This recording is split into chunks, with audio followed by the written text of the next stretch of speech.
I've been talking a lot about the different types of behaviors that cause workplace disputes.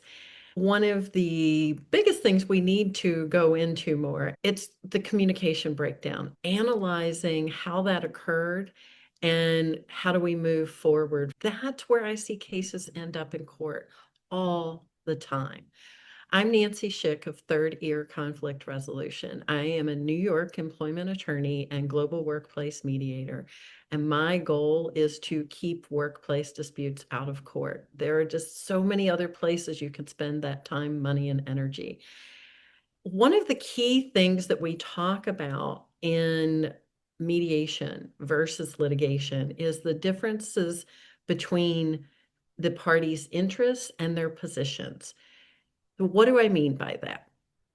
Usually, the way that we hear a position is more of a past-based conversation. It's about something that happened, something that you did. It's usually one party saying, you did that, or they did that.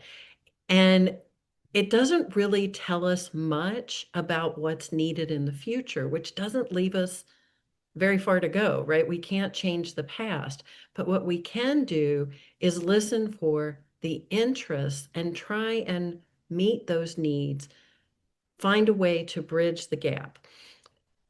What we'll hear in a mediation process is things like, I need, or I thought. Still past base when you say I thought, but it gives us a hint about what was expected and where that expectation wasn't met.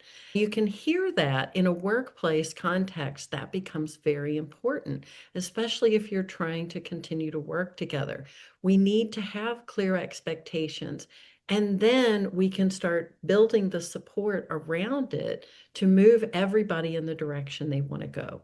That is what we do in mediation. If you're familiar with litigation, that is not what happens there in court. That's why I try to keep you out of there. In the meantime, of course, keep listening with your third ear for those hurts you can heal.